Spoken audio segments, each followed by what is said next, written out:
Hello Mark, my name is Vivian, and I'm number 24. I'm a sophomore. This is a speech from Bill Gates.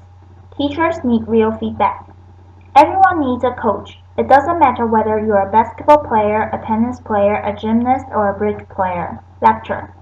My bridge coach, Sharon Osberg, says there are more pictures of the back of her head than anyone else in the world. Lecture. Sorry, Sharon. Here you go. We all need people who will give us feedback. That's how we improve. Unfortunately, there's one group of people who get almost no systematic feedback to help them do their jobs better. And these people have one of the most important jobs in the world. I'm talking about teachers. When Melinda and I learned how little useful feedback most teachers get, we were blown away. Until recently, over 98% of teachers just got one word of feedback: satisfactory. If all my bridge coach ever told me was that I was satisfactory, I would have no hope of ever getting better. How would I know who was the best? How would I know what I was doing differently? Today districts are revamping the way they evaluate teachers, but we still give them almost no feedback that actually helps them improve their practice. Our teachers deserve better. The system we have today isn't fair to them. It's not fair to students, and is putting America's global leadership at risk. So today, I want to talk about how we can help all the teachers get the tools for improvement they want and deserve. Let's start by asking who's doing well. Well, unfortunately, there's no international ranking tables for teacher feedback systems, so I look at the countries whose students perform well academically and look at what they're doing to help their teachers improve. Consider the ranking for reading proficiency. The US is the number 1. We're not even in the top 10. We're tied for 15th with Iceland and Poland. Now, out of all the places that do better than US in reading, how many of them have a formal system for helping teachers improve? 11 out of 14. The US is tied for 15th in reading, but we are 23rd in science and 31st in math.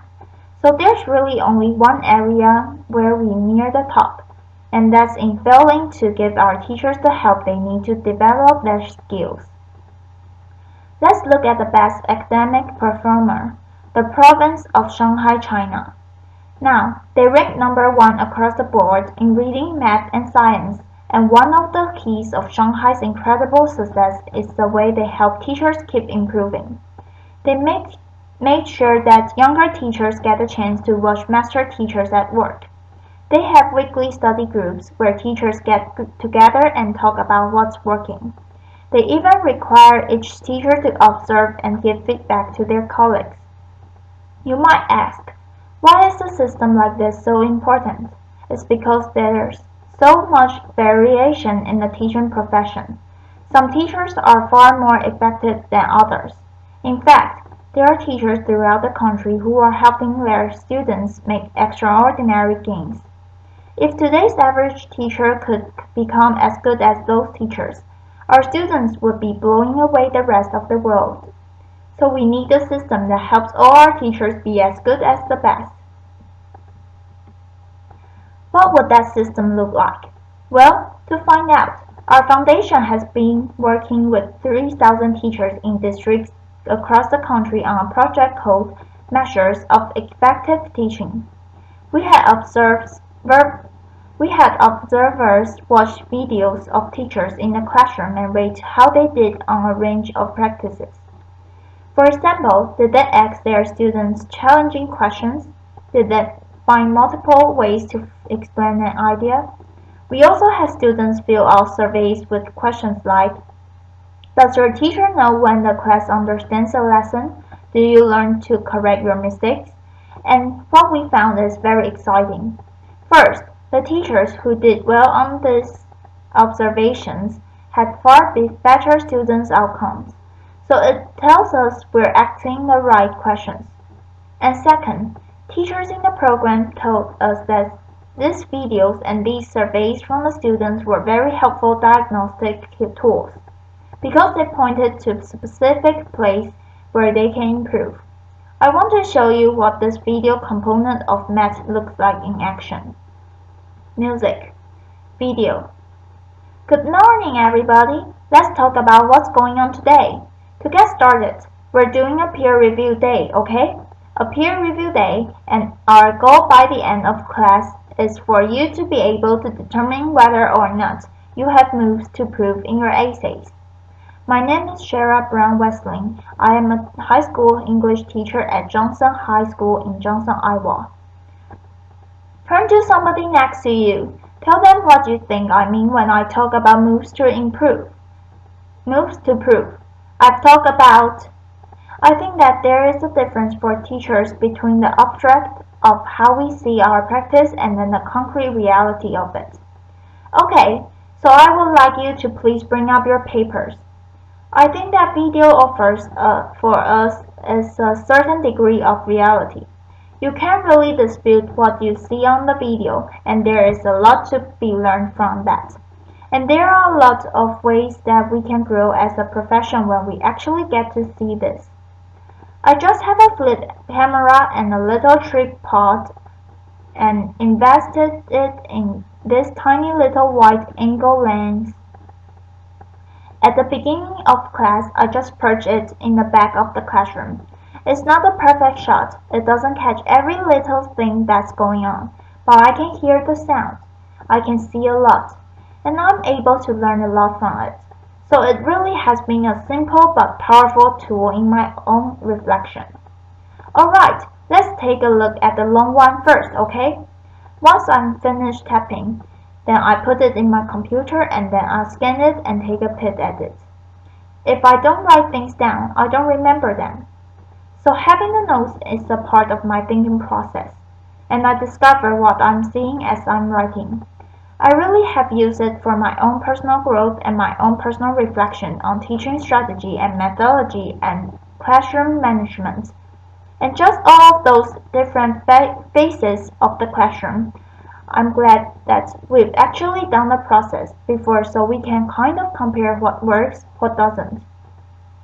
I think that video exposes so much of what's intrinsic to us as teachers in ways that help us learn and help us understand, and that help our broader communities understand what this complex work is really all about.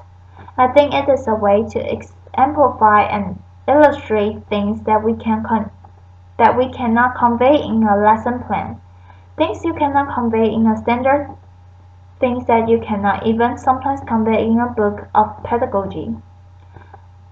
Alrighty, everybody, have a great weekend. I'll see you later. Every question could look like that. Applause.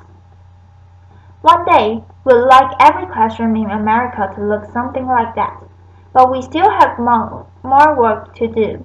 Diagnosing area where a teacher needs to improve is only half the battle. We also have to give them the tools they need to act on the diagnosis.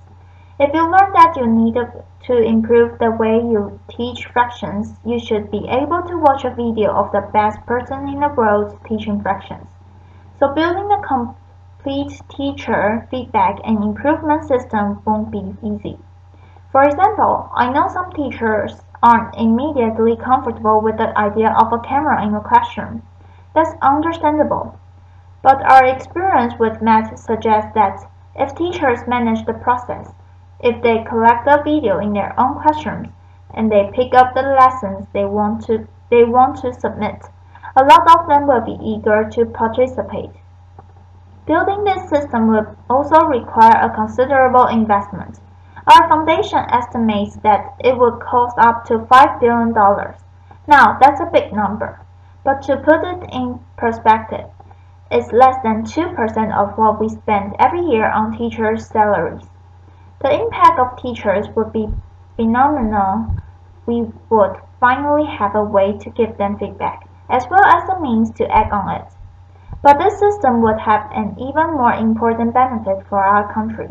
It would put us on a path to making sure all our students get a great education, find a career that's fulfilling and rewarding, and have a chance to live out their dreams. This wouldn't just make us a more successful country, It would also make us a more fair and just one. 2. I'm excited about the opportunity to give all our teachers the support they want and deserve. I hope you are too. Thank you. Applause.